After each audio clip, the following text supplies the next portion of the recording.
Hello, hello, hello. All right, I am Jules of Thought, and today is October 15th, 2022. And yes, I'm actually starting a little bit early. So I have a reason for wanting to start early. Welcome, Tennessee. How are you doing? Hi, Callie. How are you guys doing? Um, okay, so there's so much to talk about. I've really kind of been out of the loop a little bit, and uh the there's been big important things happening, right? So first first thing I want to talk about, for any of you guys that watch Legal Bites, DUI guy, a lot a lot of us began watching these lawyers with the whole Johnny Depp trial. Some of us during the Rittenhouse trial, but mostly it was the Johnny Depp trial. And Nick Rekieta Law, he's a huge fixture for this whole true crime law tube portion of YouTube. And he's always attracted a bit of drama, attention, drama, whatever you want to call it. He has always attracted that, but because he has one of those personalities, right? He has one of those personalities. He doesn't. He's opinionated. He's a strong individual, standing on his own 2 feet. He doesn't care what people's gossip is. He's just real and authentic. He says what he means and means what he says, and then people can react if they want to. And that kind of thing does attract some attention, correct? Welcome, Russ from Oregon. Glad to have you. Hey, French apple tart. Hi, hybrid. And so he's sort of currently the whole Lawtube is imploding. And if you guys haven't seen this, it's quite amazing, actually. It just goes to prove that there's something about YouTube, the platform, that people become very combative, or maybe not combative. Maybe it's more that they become territorial, and then they act out in a combative fashion to protect something they care about, which is very human-like, right? Animals do that. And that's sort of what's happening right now with Lawtube. Alita, who is Legal Bites, and I know many of you guys were watching her during the Johnny Depp trial. Well, she has kind of stepped off into it again. She kind of has a special skill for stepping off into it. If any of you know what I'm talking about, put a 1. I'm just curious if any of y'all have seen this, what's unfolding over there. So Alita originally, so she's an attorney overseas. She had a small channel. She went on Rekieta Law, which is a huge channel. This guy goes on InfoWars. He's a well-known personality on social media. And so she goes over to Rekieta Law during the Rittenhouse trial. And when she is there during the Rittenhouse trial, her channel really kind of takes off. That's kind of like the leg up. It kind of got a bump, and the algorithm found her channel. And so she was growing a bit. But then 6 months or so later came what? Johnny Depp. And when Johnny Depp came around, she had signed on with one of these groups and really kind of started approaching her channel as a business more than just sort of this little hobby channel. And so with the Johnny Depp trial, then came this enormous bump, and she kind of gathered together some favorite legal personalities. And they literally spent 12 hours a day for more than a month watching the trial, every moment of the trial, like live streaming every second of the trial and talking it to death. Now, during the middle of the trial, she alienated quite a few people. Okay. And she did that by taking a beloved personality called DUI Guy. And out of nowhere, she sends this snarky, crappy little message and says, hey, I'm rethinking this whole thing. I don't think that you should come on the channel today. Now, this is a guy who is in the courtroom watching the trial day after day after day in person so that he can report on like what the juries are doing. How are the juries reacting? How is Amber Heard and her side reacting? I mean, these guys were camping out overnight, standing in line to be able to go into the courtroom. I mean, these are guys who are far more valuable than Alita in her, YouTube microphone. So it was so bizarre when she sends in this message. Well, he's in shock. He gets home, he sees this message, and he puts it up on his channel, and he says, I don't know what this is. This is so weird. He actually was live. He checked his email and he showed the email. He didn't like intentionally do it to go after her. He just was in shock. He didn't know what was going on. That was 5 months ago, right? Well, now they've twisted off again. I actually watched the live she's referring to. Nick Rekieta did not go after her. In fact, he was very kind, and he actually ended what was going to be a reaction video in favor of being polite, right? And now, she has put her tiara on, and she is burning down the house. She is going after all of her old friends. She's doing these lives. It is bad.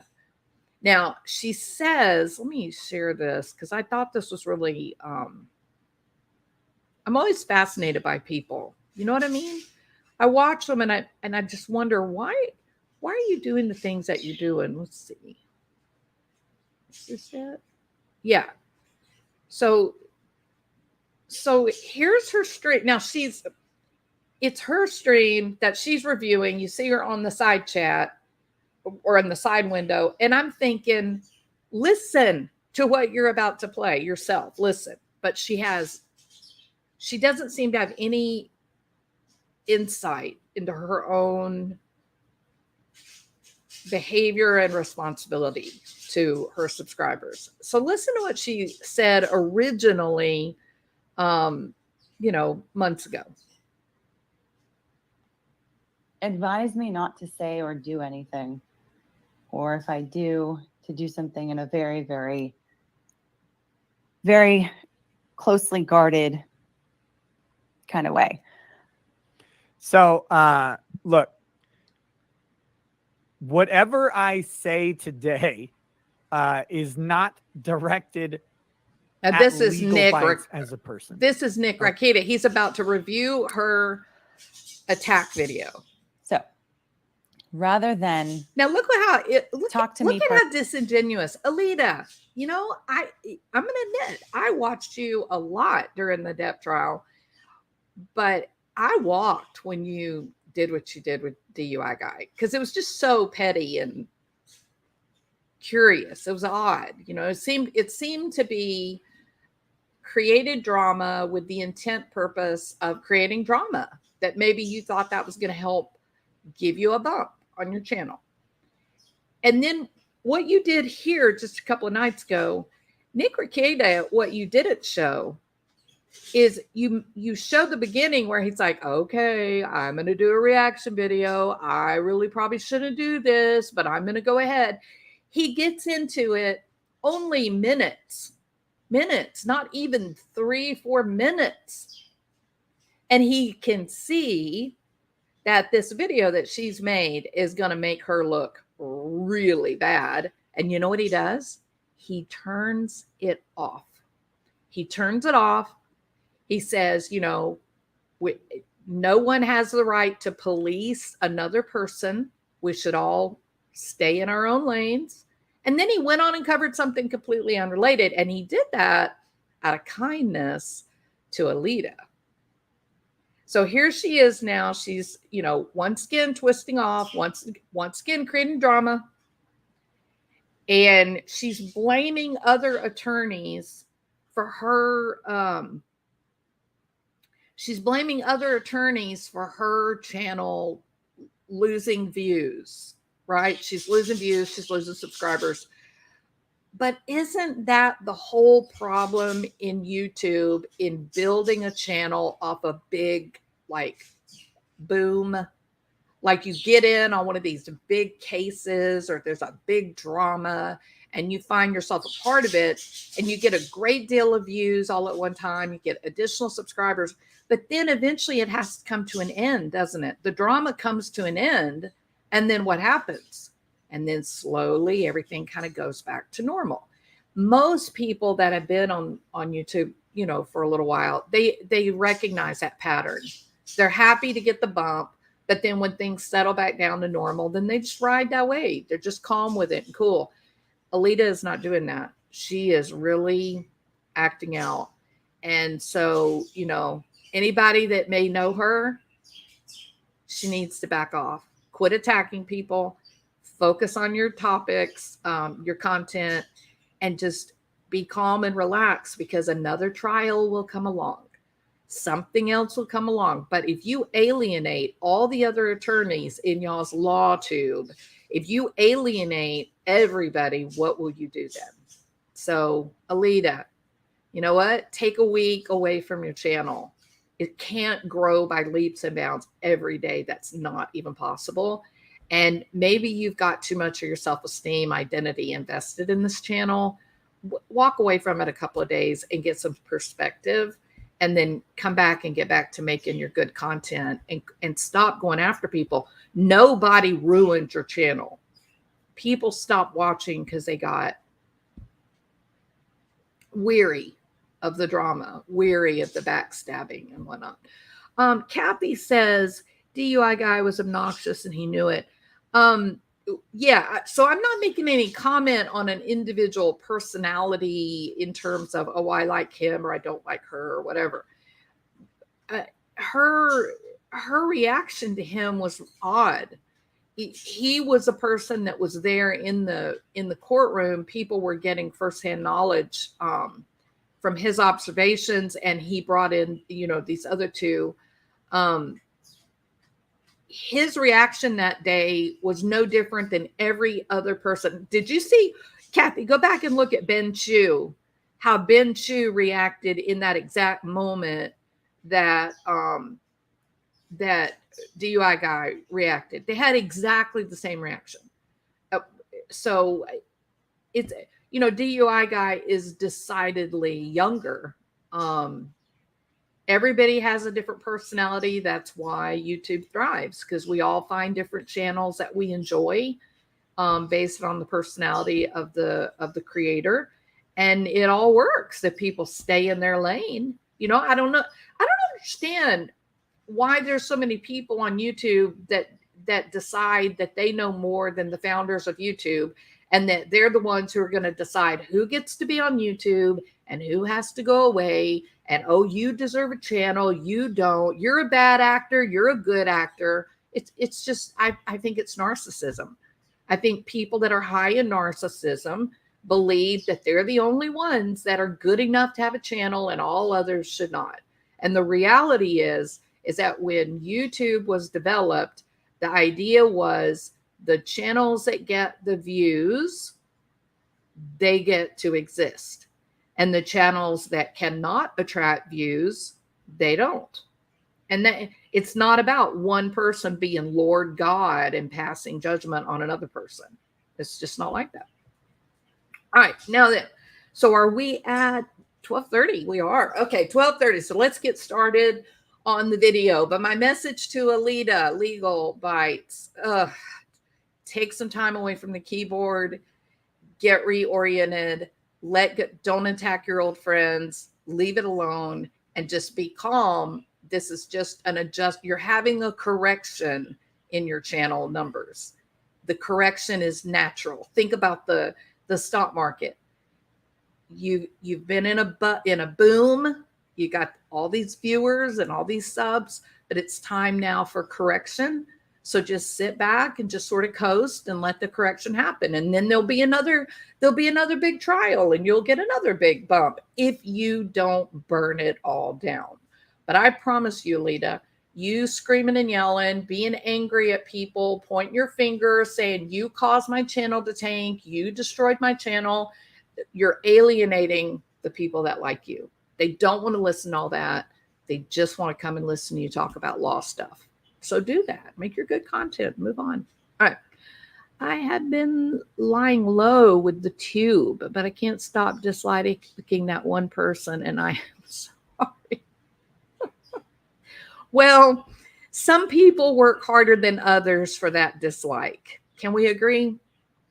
Yeah, some people do. Okay, you can't sit around and call people names and threaten to sue them and blame them and lie about them and not expect a backlash. That's, you just, you know. But I think what Alita's doing, it's not the same. Alita's, I think she's panicking, right? I think this is only my, this is only me speculating. I think she's panicking. I think she saw this fantastic, unexpected growth in her YouTube channel. She got a great deal of attention because of it. And now she's in a normal, natural period of correction. And she is fearful that she's going to lose her channel. She's fearful that she's getting shut out of the market. And that's just not what's happening unless you if you continue to attack the beloved creators that everybody likes, no one's going to want to come to your channel and listen to you. And you have a great channel, you have great content, but the face that you're showing right now, where you're trying to force people to make a choice between you and other creators, that is just not going to work out well for you. There's a million cautionary tales on YouTube for that exact behavior. So don't do it. Back off. And you'll get another bump. You will. They come in cycles. All right. Yeah, I think she already has, Liz. I think she already has. YouTube deleting Rikaida Law due to a mass attack. Kurt on Uncivil Law did a good video calling out attorneys who helped and supported by Nick, not standing up for him in return.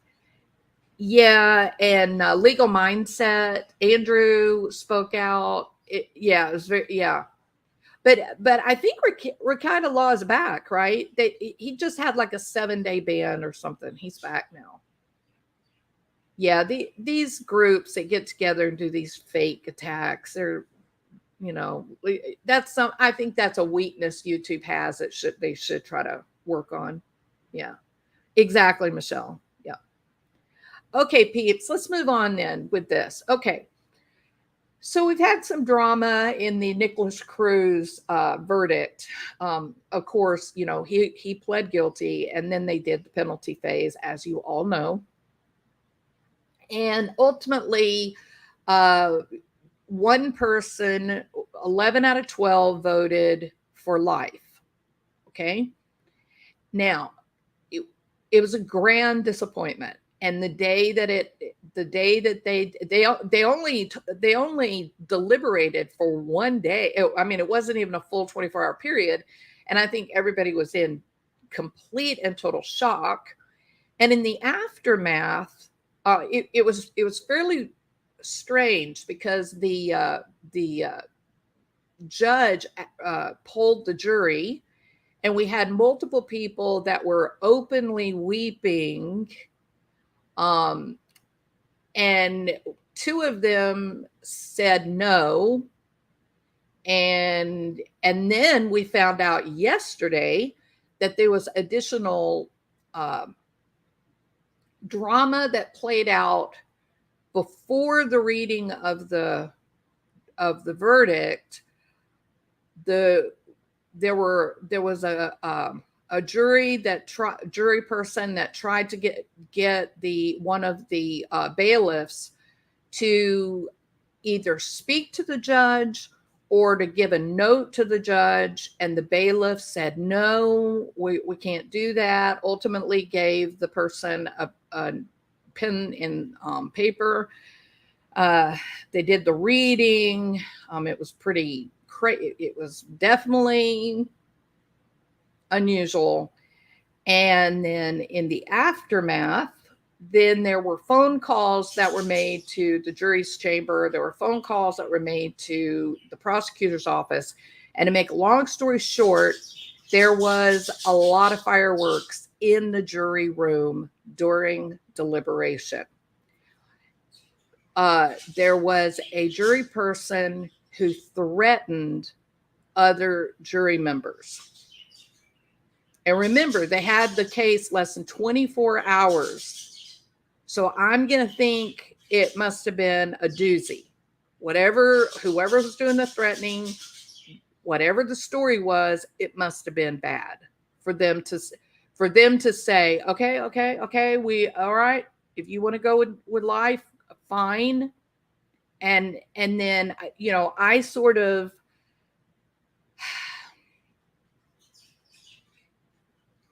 I'm not a legal person. Scott Reich is the guy that I defer to, or Tragus Law. I go over to his channel.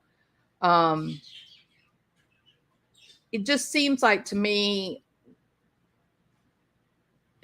that something could have been done to intervene. Was there no bailiff outside the door of the deliberation room? If there was screaming and yelling, why wouldn't someone intervene to stop such a thing? If you were the one that's threatened, would you not make it known before the reading of the will, as opposed to just agreeing to go along with whatever was going on? So yeah, it's kind of crazy. So DeSantis and his attorney general, they spoke out a little bit, I guess last night. Basically, make a long story short, they're scrambling, trying to figure out if the circumstances and the timing, is there a way to redo the penalty phase? What do they do with double jeopardy? Because they officially read the verdict, but someone was trying to get their attention before they read the verdict. So this is a big legal deal happening in Florida. So the sheriff's department was given the case, the allegations of threats in the jury room. And so it's all under investigation. So that part is under investigation, that there was a crime committed during deliberation, number one. And now the legal scholars they've already been fighting. See, this is so complicated. They've already been fighting because the law changed from the time that he was charged, Nikolas Cruz was charged. The law changed 2 times about the death penalty, and at a judge overriding the jury, the jury having to be unanimous rather than a simple majority, blah, blah, blah. So I'm going to tell you, I haven't heard anybody say this, but I'm thinking there may be more. Like we may not be finished. There's a lot of signs that there's things going on behind the scenes that possibly, suggest. Look, here's a question a lot of people are asking, and I was I was dumbfounded, actually. The question, have you ever heard of a situation, if this situation, 17 people killed, most of them having 6, 7, 8, 9 bullet holes in their body, you had 17 others who were shot and maimed for life. What about the hundreds of kids living with PTSD? If ever there would not be circumstances for a death penalty, why wouldn't it be this case? Like, if this case doesn't warrant death, what would? And that's what people are asking themselves. The second thing people are asking themselves is, how do you find for condition 1, condition 2, and then you get to condition 3, and condition 3 being, do the mitigating circumstances outweigh the aggravating circumstances? Now, the mitigating circumstances were basically, well, Nikolas Cruz is a human being. That was basically the only mitigating circumstance. Well, he's a human being. His mom died. Yeah. That's that.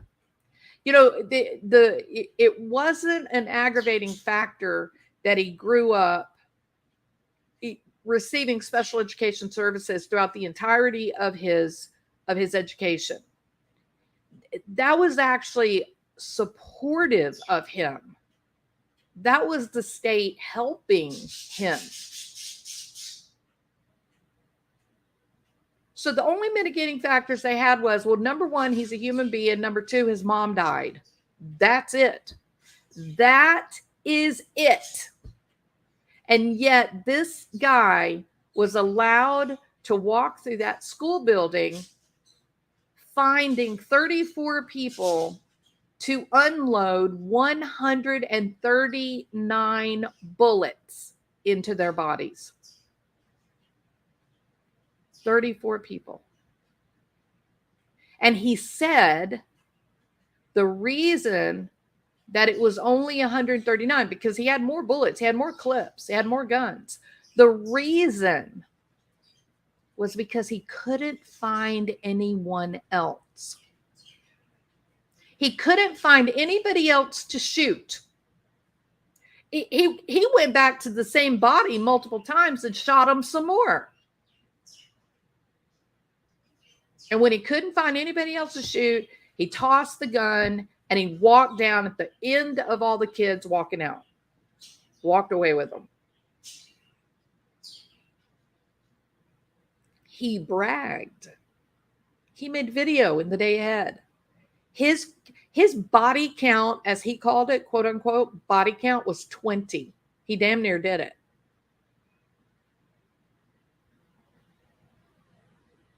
How exactly? Now, he had lots of money. When his mom died, she had good life insurance, and both he and his brother had lots of money. He's 19 years old when he goes into that school. So he's an adult, he's got a job, and he's got lots of money in the bank. What the hell were the mitigating factors that he's a human being?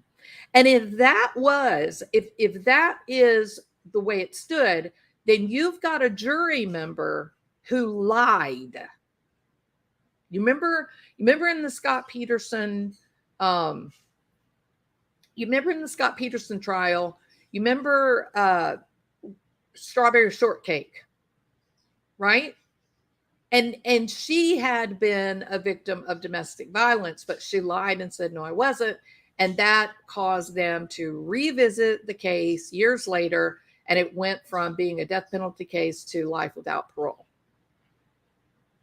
In this circumstance, all of the jurors were polled. Do you have a moral opposition to the death penalty? From a position of principle, do you disagree in general, in theory, in principle? Do you disagree with the death penalty? And they all said, no. If I could definitely vote to send someone to prison if the prosecution proves their case beyond a reasonable doubt. All of them said they could do that. Well, you know what? They said on the jury form, they all said, yeah, he did it. The prosecution proved it beyond a reasonable doubt that Nikolas Cruz is the one that overkilled 17 people and maimed 17 other. He did it. It was, yes, particularly heinous. Yes. It was during the commission of another capital offense. Yes. But the mitigating factors outweigh the aggravating factors. And the only mitigating factor that was not disputed successfully was, oh yeah, Nikolas Cruz is a human being. So you've got one jury member who lied. And then it turned into someone in the jury room threatening the other jurors. So that is now under investigation as a crime occurring at the courthouse. So we're kind of on, this thing is on unfamiliar footing. This was a really big deal that occurred. Something fishy happened with that one juror. Now, yeah, I know. Now the news is coming out and saying, well, 3 people voted. No. One person voted, and they have 2 people who have come forward and said, there's a big problem with the jury. We had a big problem in that room. So there's 3 people at the heart of this drama. 11 out of 12 voted for the death penalty. 1 voted for life without parole, but apparently they said that the one who voted for life without parole, that 2 people said that she came into the jury knowing that she was voting life without parole. Before any evidence was provided, she came onto the jury with the goal, with the intent of life without parole. Now, I've heard people say like, oh, well, we don't know what it would be like if you had to vote somebody death penalty.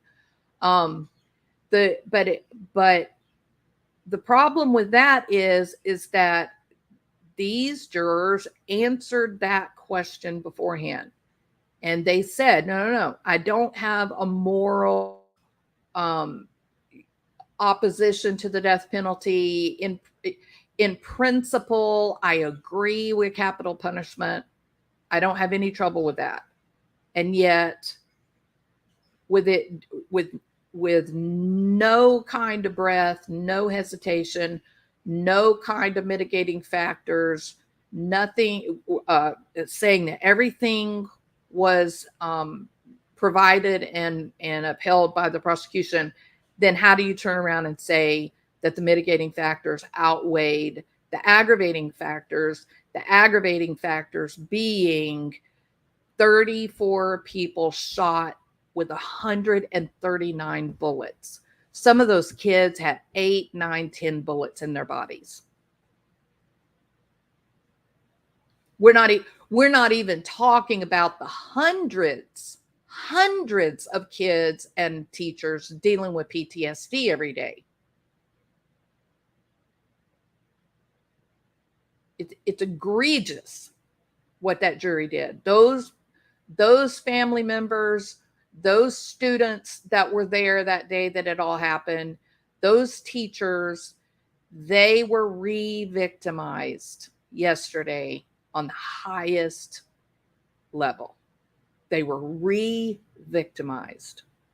They were told, your child, your honor student, your kind and loving, giving musician, the people that you love, your husband who gave his life saving 7 children, none of those people were as valuable as Nikolas Cruz, the human being. So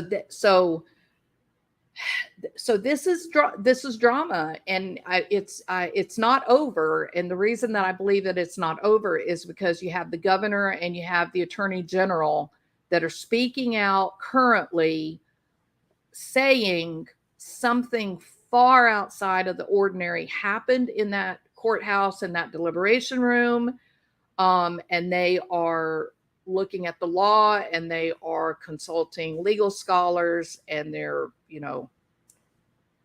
pursuing possible retrying of the penalty phase or whatever, if they can. You don't know, so we'll see how it all turns out. Okay,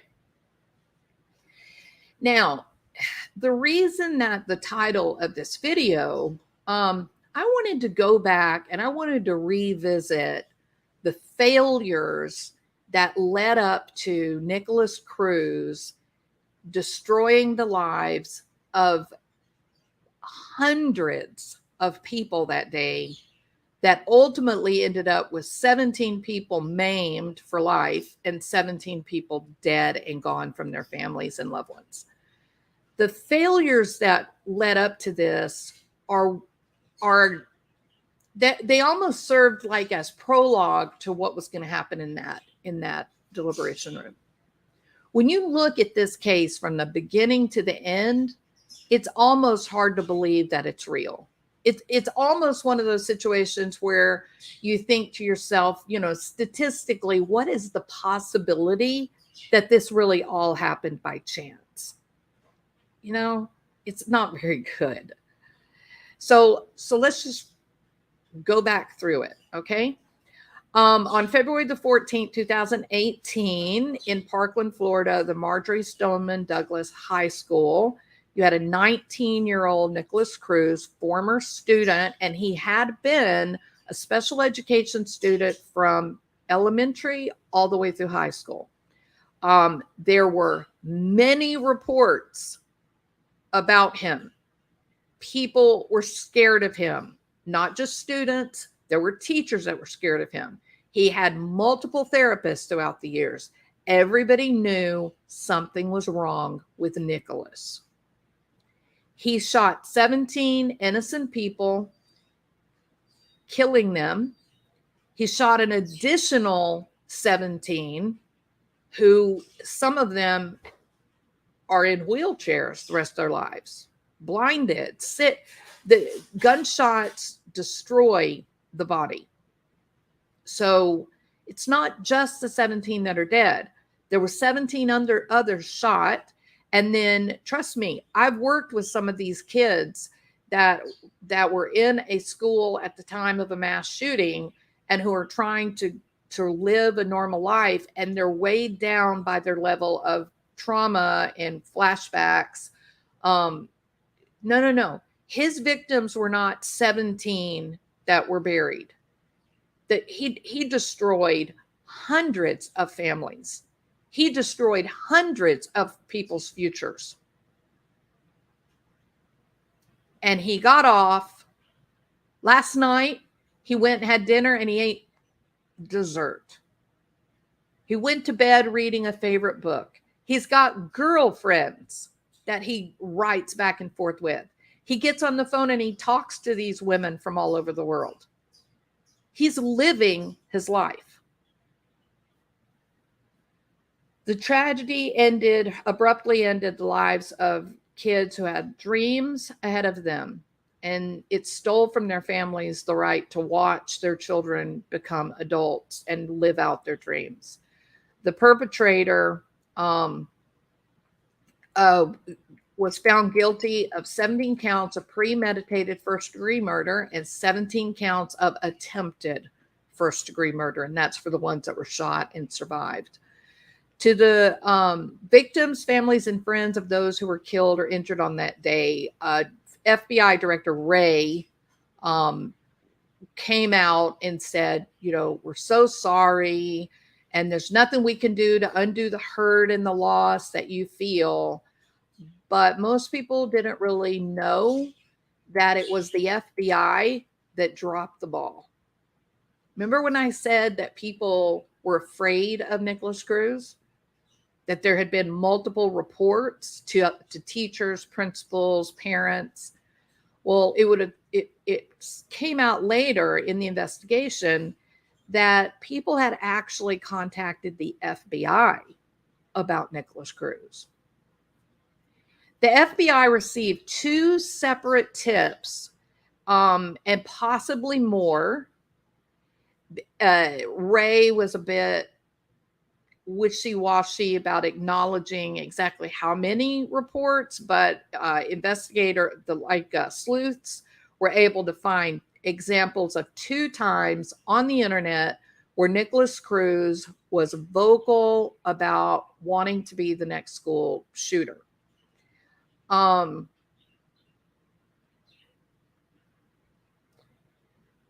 The FBI receives tips from the public through a public access line.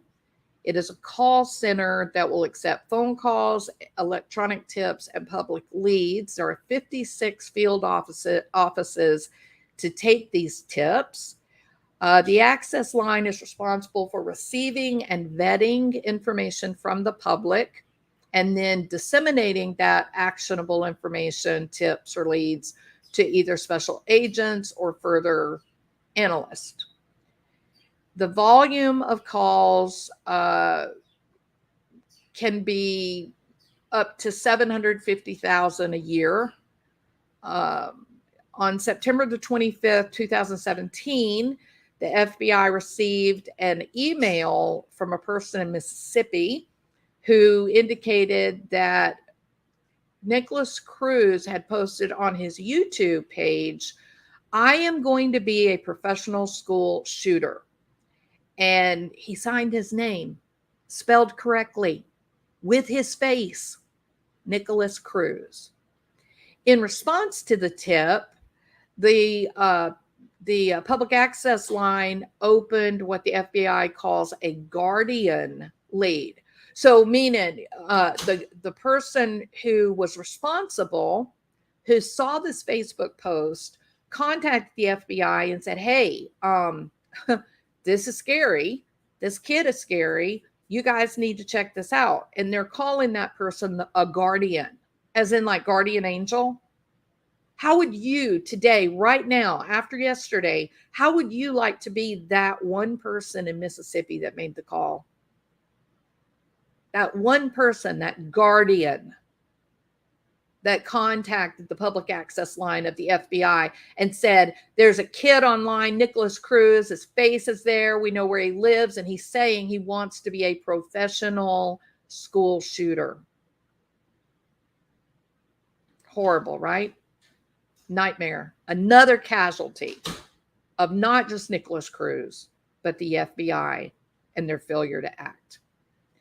The guardian lead was assigned to the Jackson field office that was in Mississippi. Upon receipt of the guardian lead, an FBI special agent, along with a task force officer, a local police officer, visited the person that gave the tip. That person was interviewed on October the 2nd, 2017.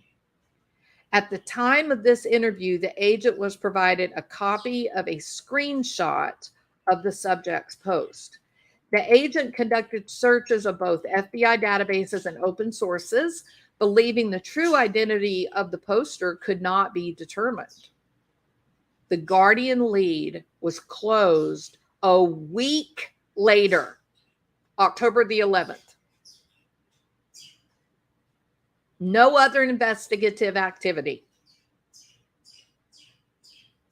This should infuriate you guys. This is wrong. Believing the true identity of the poster could not be determined. Look at his Facebook. It showed his house. It showed the face of his mom. It showed where he lived. It's just incredible. In January, so they closed it out on October the 11th.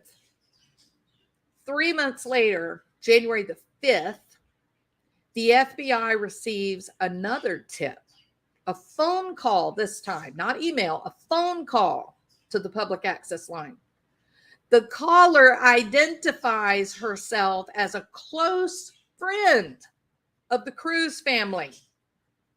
You can't, I don't know what is going on at the FBI, but even more important, what's going on with the public? What's going on with the individual American citizen that you are not angry that the FBI is not following up and doing their job? So October the 2nd, they get an email tip to a Facebook page with his identification clear and his location clear. They investigate it for a couple of days, a week, little bit over a week. On the 11th, they close it.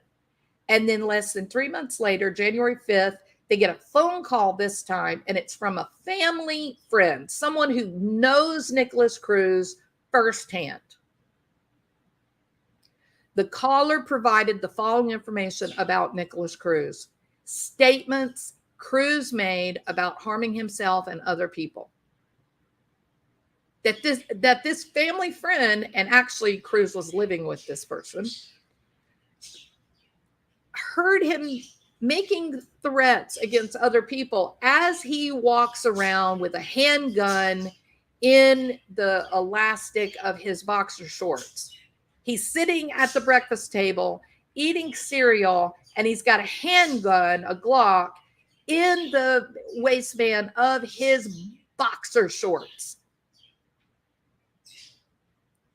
We have video of him just walking outside the patio doors, taking aim at a cat, a local cat, neighborhood cat, shoots a couple of times at the cat, and then goes back inside.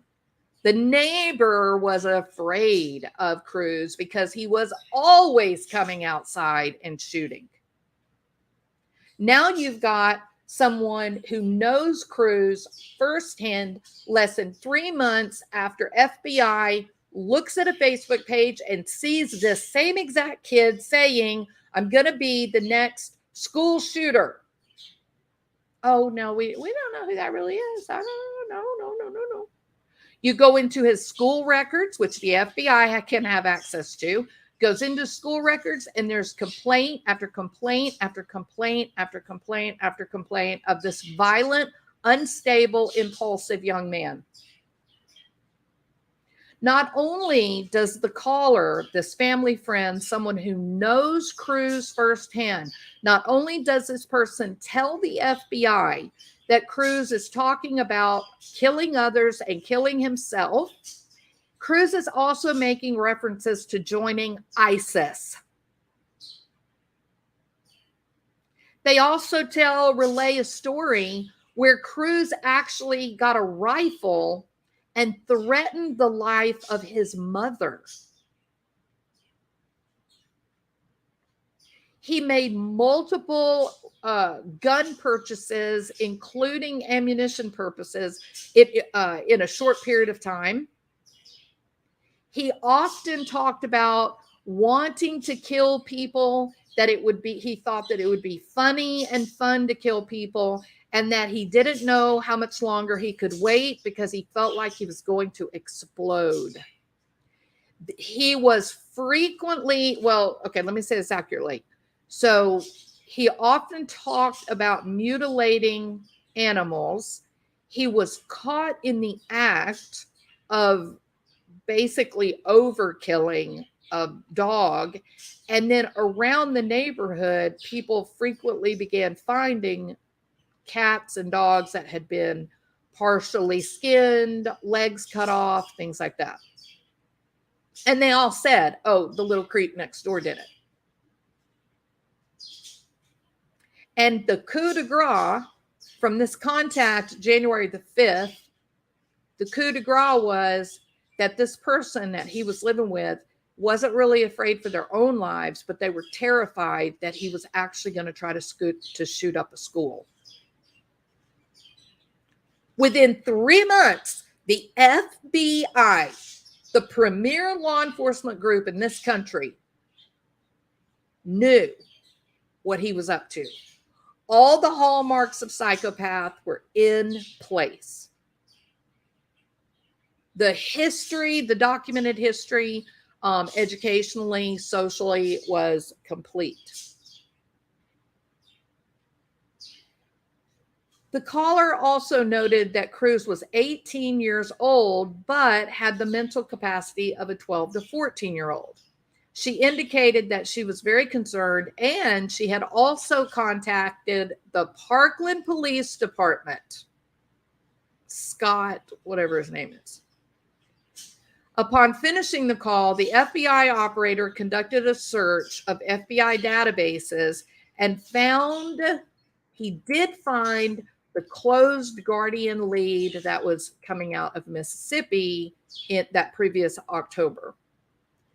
The operator then consulted with her supervisor, and they closed the complaint. The field office in Florida was never given the information. The state was not given the information, and the local law enforcement was not given the information by the FBI. However, this mother did say that she called Parkland Police Department and told them about this young man, about all the dead animals and mutilated animals around the neighborhood, about this kid walking outside with a gun in his pants and pulling it out at will, shooting at cats and dogs. They knew in January. They knew that October before that. They knew. The school knew. The therapist knew. CPS knew.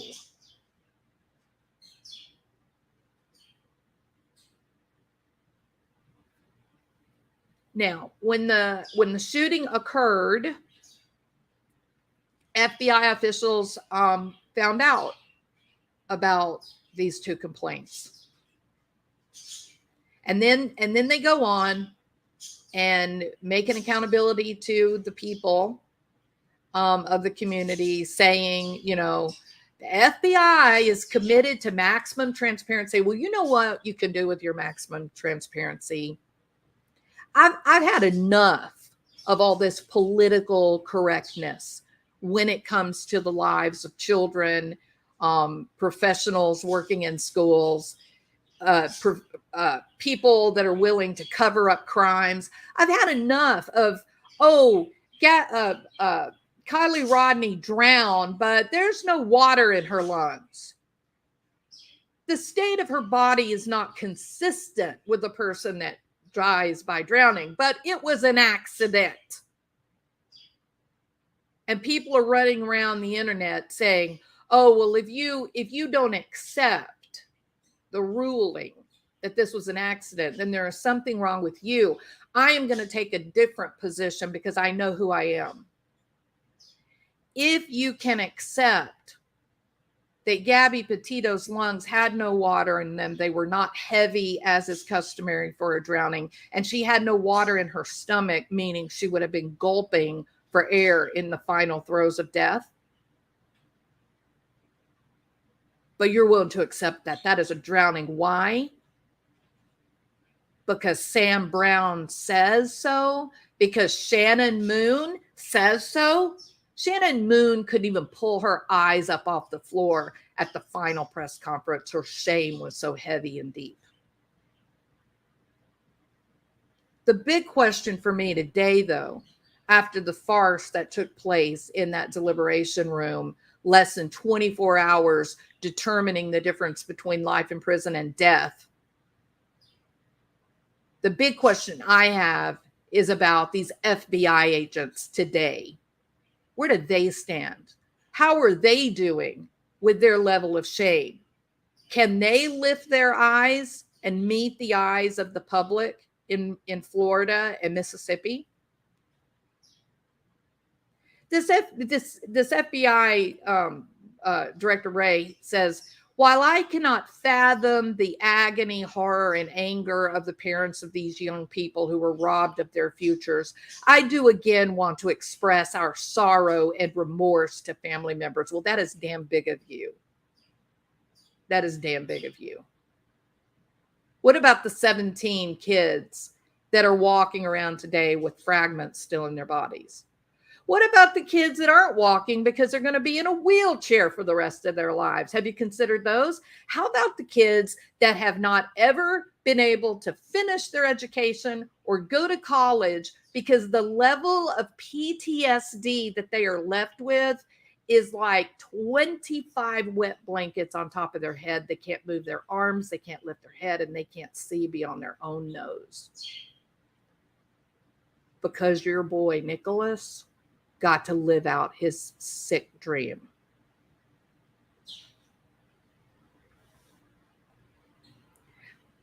Those of you that follow me on Twitter, you also know that I'm disgusted with this whole Ukraine, this whole Ukraine thing.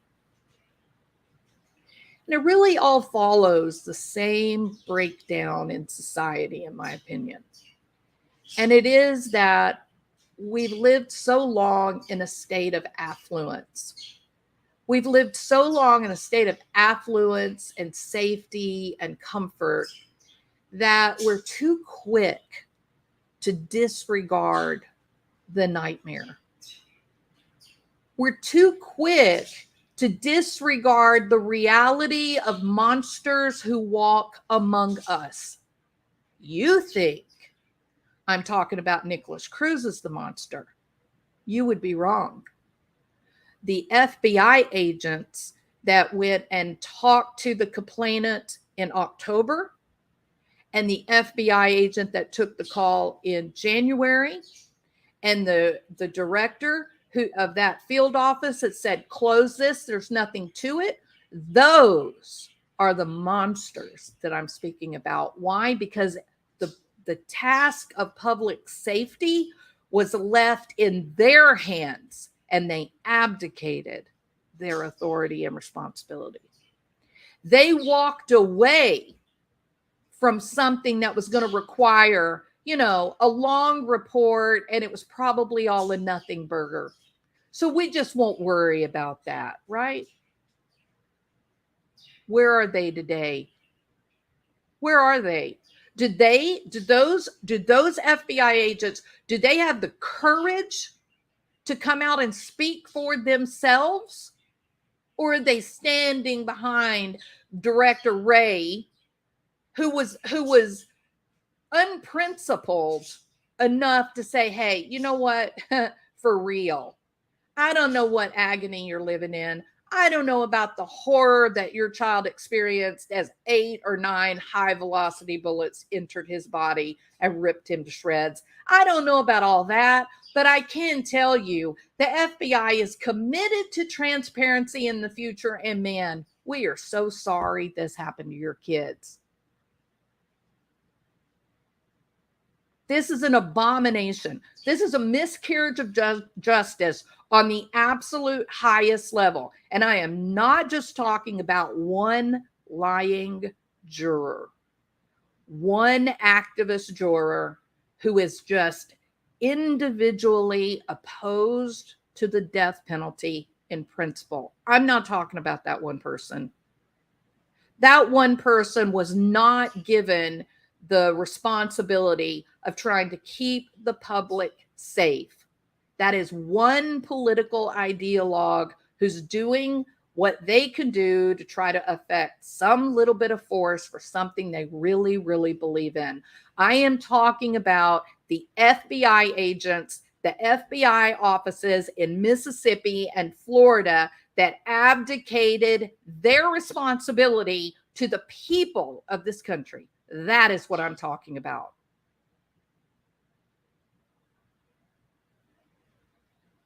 The FBI has now become a political machine. If they are not intent on the safety of people, then who can we count on? Who will we count on? What more do you think could have been done in the case of Nikolas Cruz to put a stop to the insanity that was eating him alive? What more could have been done? The FBI agents did not want to be bothered. They did not want to have to justify their actions. They did not want to stand up and fight against this person, this sick individual, being allowed to walk around in public. He should have been committed. He should have been put in hold. He should have been medicated. They could have gotten a legal order to keep him in custody until the medication was working. Who else had to call for help? How many people had to point fingers and say, him, he is a ticking time bomb. He is a problem. He's a scary guy. He is the guy we are always warned about. While you guys are all watching Jeffrey Dahmer, the movie, there was a real live human being walking around doing exactly the things that Dahmer had been doing. And you want to know something? There are more of him out there. There are others like him out there. They are called psychopaths, and they are born with a disconnect in their brain. They don't experience a connection to human beings. They don't have the ability for empathy. And the really scary ones, those that have sociopathy rather than psychopathy, they are actually getting a sexual thrill out of the fantasies of killing. So while you want to appear to be politically correct and say, oh, don't question our law enforcement, whatever you do, don't question them. As you do that, ask yourself, who is supposed to protect us against the psychopaths of the world? If not our local police, our county officials, and our FBI. I believe that Kiely Rodni was failed. I don't think it's possible to drown and not have water in your lungs or your stomach. That's not realistic. Doesn't happen that way, y'all. But we won't ever know now what happened to her. And no one seems to care. So as far as Nikolas Cruz goes and the victims, all of them, those that lost their lives, the family and friends of those that lost their lives, those that were shot and maimed and will forever have a bullet lodged in their back, or they will forever be in a wheelchair, and the people that love them, and for the hundreds of kids and teachers whose life has come to a screeching halt by the absolute devastation of post-traumatic stress disorder, pray for them. Because after what that jury did yesterday, there's really nothing else to be done.